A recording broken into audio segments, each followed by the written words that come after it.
આજે આપણે જો સાબુદાણાની ખીચડી બનાવવાની છે. એના માટે આપણે ધોઈ પલાળ્યા સાબુદાણાને પલાળી લીધા છે, એ લીધા છે. પછી કાચી કેરીની કટકી લીધી છે, થોડીક 2 મરચાં, 2 ટમેટાં અને આદું લીધું છે. અને આમાં આપણે માંડવીનો ભૂકો લીધો છે અને બાફેલા બટેટા છે. અને આપણે વઘાર માટે લીમડો અને એ મરી મસાલા છે અને આપણે તેલ છે. હવે આપણે બટેટાની સૂકી ભાજી બનાવશું.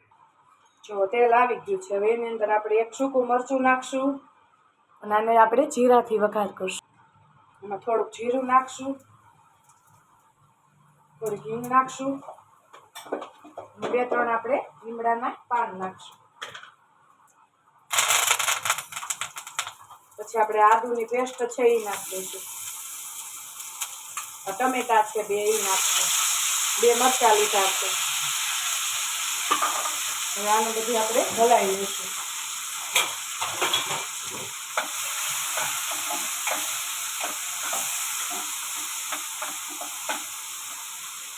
હાથ થોડુંક ચડે પછી આપણે મરી મસાલા કરીશું. જો આ ટમેટા આવે થોડા ચડી ગયા છે. હવે એની અંદર આપણે સાબુદાણા પલાળીને રાખ્યા છે એને એડ કરી દઈશું. સાબુદાણા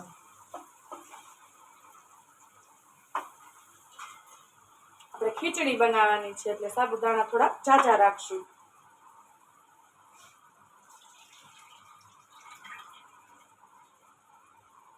સાબુદાણા એડ કરી અને આપણે થોડીક વાર ચડવા દઈશું. સાબુદાણા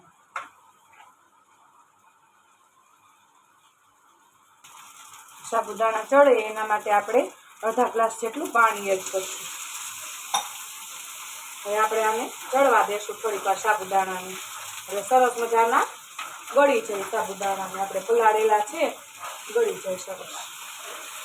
પછી આની અંદર આપણે બટેટાની એડ કરી દઈશું અને થોડીક વાર અડધો ગ્લાસ નાખી અને આપણે ઢાંકણ ઢાંકી અને ચડવા દઈશું. અને આપણે એક મિનિટ માટે ચડવા દઈશું. જો આ સરસ મજાનું ચડી ગયું છે. હવે એની અંદર આપણે આ સિંગ છે, સિંગના દાણા એડ કરશું અને આપણે કાચી કેરી છે આ એને એડ કરી દઈશું. એને આપણે ખમણી અને લીધી છે. હવે આપણે માંડવીનો ભૂકો છે એ એડ કરી દઈશું.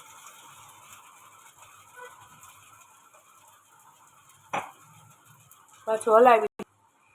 હવે આની અંદર આપણે મરી મસાલા કરી દઈશું. એના માટે આપણે 1/2 ટીસ્પૂન જેટલી હળદર નાખશું અને આપણે 1 ચમચી જેટલું 1 થી 1.5 ચમચી જેટલું ચટણી નાખશું. આપણે 2 મરચાં નાખ્યા છે એટલે એટલી જ ચટણી નાખશું. અને ધાણા જીરું પણ નાખી શકાય, પણ અમે એવોઇડ કર્યું છે. હવે આને સેજ હલાવી લઈશું. ખીચડી બહુ જ ટેસ્ટી થાય છે. સૂકી ભાજી કરતાં પણ આ ખીચડીનો ટેસ્ટ એકદમ સરસ આવે છે. હવે આપણે આ થોડુંક ચડી જાય પછી આપણે ધાણા ભાજી અને લીંબુનો રસ ભેળવી અને બટેટા નાખી દઈશું. આ એમનેમ પણ ખાઈ શકાય, પણ અમે 2 બટેટા નાખીએ. મોટા બટેટા હતા એને 2 બટેટાને આપણે બાફી લીધા છે એ પણ એડ કરશું. જો આપણે આ 2 બટેટા મોટા લીધા છે અને બાફી નાખ્યા છે, આપણે એને પણ એડ કરી દઈશું. હવે આપણે સ્વાદ અનુસાર મીઠું નાખશું. હલાવી લઈશું સેજ. આની અંદર આપણે ખાંડ નાખશું.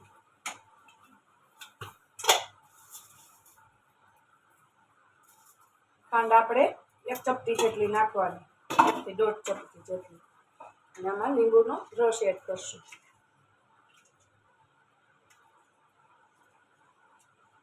અને હલાવી અને ધાણા ભાજી નાખી અને સર્વ કરશું. ચલાવી લઈશું.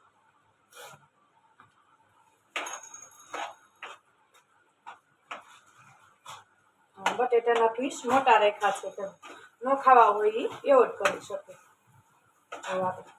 મસ્ત મજાની આપણી સાબુદાણાની ખીચડી રેડી થઈ ગઈ છે. જો હવે આની અંદર આપણે ધાણા ભાજી નાખી અને સર્વ કરી શકીએ. જો હવે આપણે આ સાબુદાણાની ખીચડી તૈયાર છે. જો તો તૈયાર છે બટેટા અને સાબુદાણાની ખીચડી. જો બાય બાય, જય શ્રી કૃષ્ણ.